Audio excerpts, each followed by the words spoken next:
The start of 2016 has witnessed a sharp escalation in the militarization of the South China Sea. The cause of the escalation is multifaceted and comes from both regional and international quarters. The militarization has been initiated and exacerbated by both China and the United States, both bearing responsibility for the current level of tension in the region. The USS John C. Stennis Carrier Strike Group sailed to the region from its home port in Bremerton, Washington on January 15th and passed through the Luzon Strait separating Taiwan and the Philippines on March the 1st. The Stennis is accompanied by the guided missile cruisers, the USS Antietam and the USS Mobile Bay, as well as the guided missile destroyers USS Stockdale and USS Chung-hoon. The Antietam is based at Yokosuka, Japan, and was ordered off its normal patrol to join the Carrier Strike Group. The 7th Fleet flagship, the USS Blue Ridge, is also in the area, having docked in Manila on March the 4th. Trilateral talks were held on board the Blue Ridge on March the 5th between the US Navy, Japanese Maritime Self-Defense Forces, and the Philippine Navy. The key subject of discussion was how the three nations can work together to confront China in the South China Sea, promote security and stability in the region, and develop future multilateral training and exercises. The current deployment of the Stennis CSG to the region follows the previous deployment of the USS Lamson guided missile destroyer to the Spratly Islands last October, and the USS Curtis Wilbur to the Paracel Islands in late January of this year. The US has also increased surveillance flights over the areas by P-8 Poseidon patrol aircraft, as well as in one case B-52 strategic bombers. The navies of China and Vietnam fought a naval engagement for control of the Paracel Islands in 1974, which resulted in China's de facto control of the islands. China has established a military presence on Woody Island since that time, and has engaged in an extensive expansion of the base in recent years. Woody Island now has an extensive military airbase with a number of newly built hangars and munition storage buildings. In February, satellite surveillance revealed the deployment of 2 batteries of HQ-9 surface-to-air missile launchers, as well as supporting vehicles such as an engagement radar and the Type 305B ASAR acquisition radar on the northern end of the island. Last November, China announced the deployment of J-11 fighters to Woody Island. As land reclamation and building efforts on the part of the Chinese continue at Fiery Cross Reef and Mischief Reef in the Spratly Islands, with no signs of slowing down in the immediate future, it will be interesting to see if the US Navy increases the size and tempo of future patrols in the area. With the Royal Australian Navy taking delivery of its second Canberra-class LHD, HMAS Adelaide, on December the 4th of last year, and the first of 2 Makassar-class LPD vessels built by Indonesia for the Philippine Navy, the BRP Tarlac, launched on January 17th of this year, the US Navy may soon be bolstered by more powerful regional navies in future patrols. The Prime Minister of Japan, Shinzo Abe, announced in November of last year his willingness to have the Japanese Maritime Self-Defense Forces join the US Navy in patrols of the South China Sea. Australian P-3 Orion Maritime Patrol aircraft are currently flying freedom of navigation missions in the region. It was reported just days ago on March the 9th that the United States and Australia were negotiating the basing of more US strategic bombers, including the supersonic B-1 and aerial tankers, at Australian bases on a rotational basis. The aircraft would be based at Tyndall and Darwin in northern Australia. They would complement US B-52 strategic bombers already based at Darwin on a similar rotation. As the brinkmanship continues, with no signs of either China or the United States backing down, the chances of a military confrontation in the South China Sea, whether calculated or accidental, continue to grow with each passing day.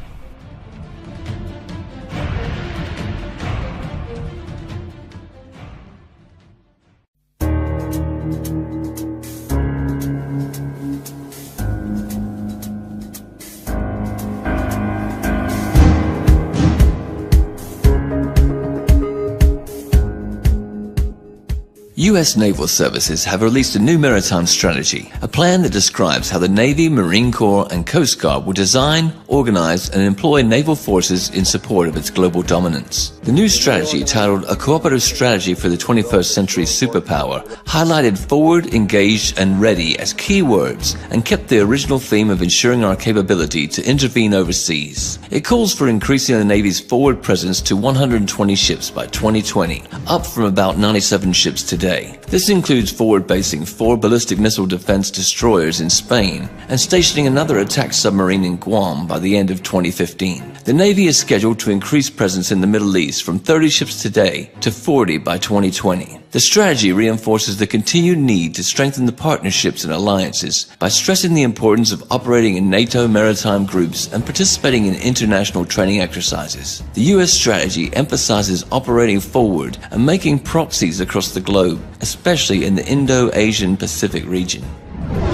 Thus, the hard anti-Russian rhetoric of Washington is a sign of the global standoff. At the very same time, the United States is preparing to go deeper and deal with China. The U.S. strategists are concerned about the rise of Chinese naval forces and its expansion to the Pacific Ocean. Particularly, they aim to prevent a situation where China will be able to defend particular zones of sea communications from foreign intervention. This is Chinese DF-21D anti-ship ballistic missiles purpose. In 2008, the U.S. Department of Defense estimated that China had 60 to 80 missiles and 60 launchers. The risk of establishing area-denied operational environment, for instance, in the South China Sea, worries architects of the strategy. Since the American pivot towards Asia, a tolerant term for the U.S. deterrence policy against China, in 2011, the United States Navy has deployed 60% of all of its powers in Asian-Pacific region. Indeed, it's ready to deploy even more in order to establish its own control in China's zone of interest.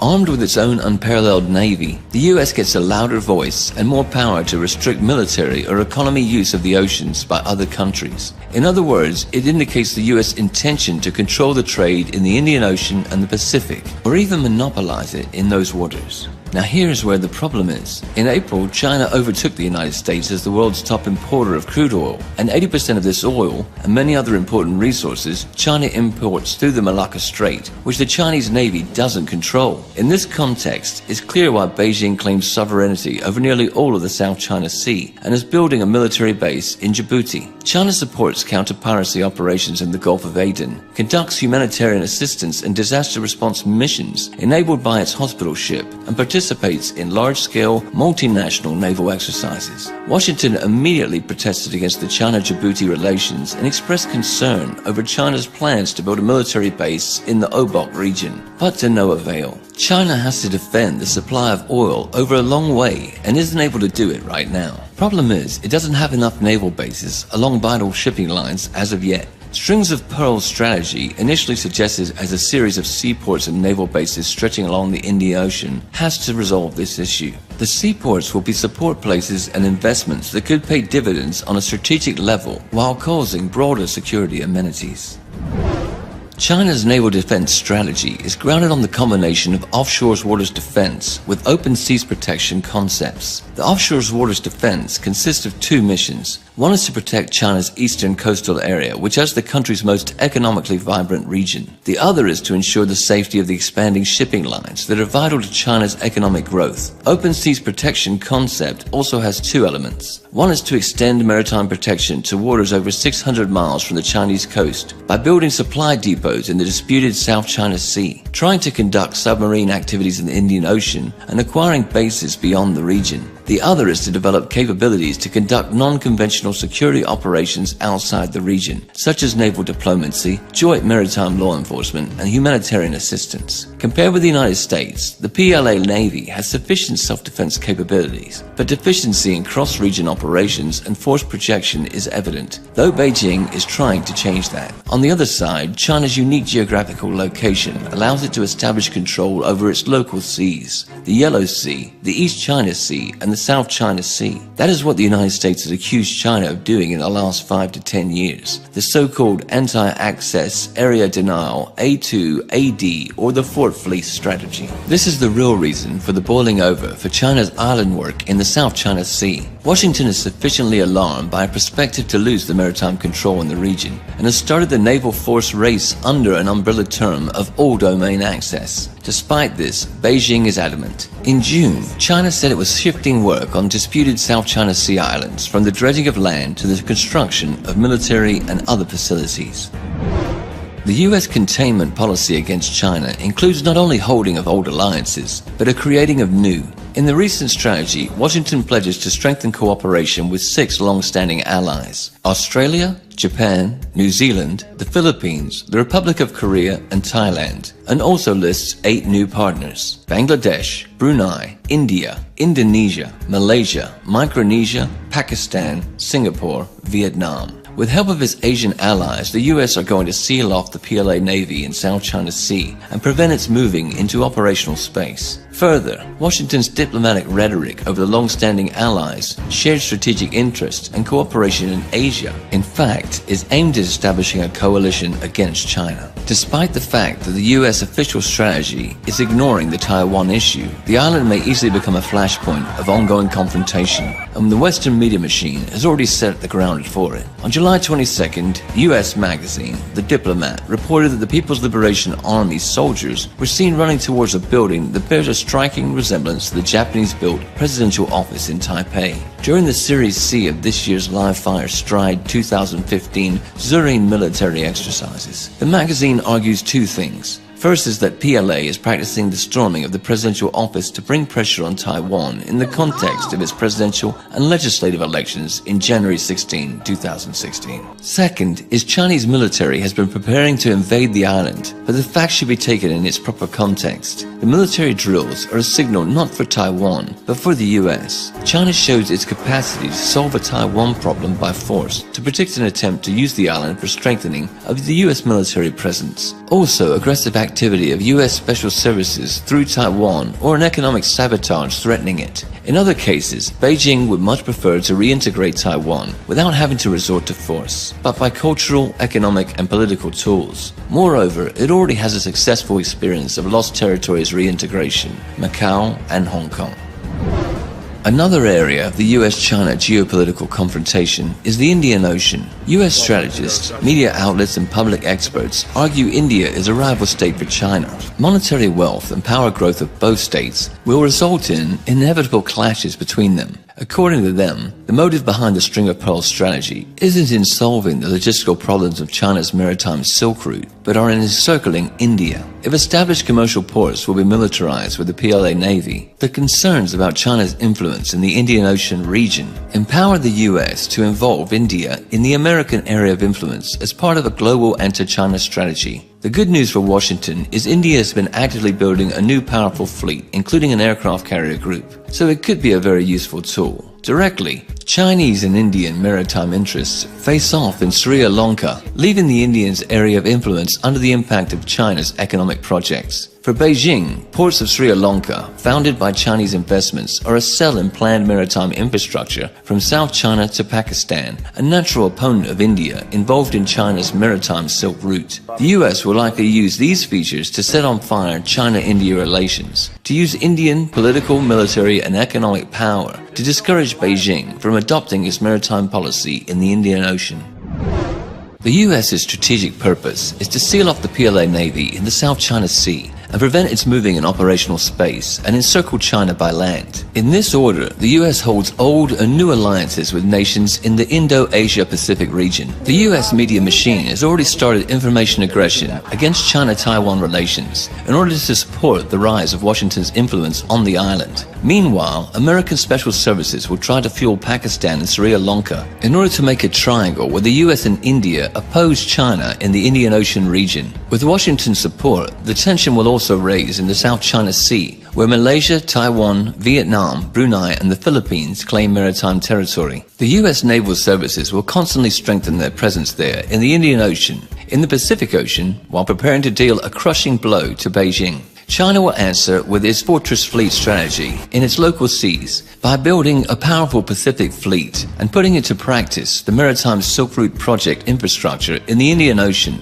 all the while developing the relations with the Russian Federation in Eurasia. Also, India and China can absorb a lot of profit from the mutually advantageous cooperation. The only thing that they need for it is a mediator to start a constructive dialogue. Russia, which has a good fellowship with both, may become that mediator. This will solve the tensions in the region and allow the nations to go on to further development.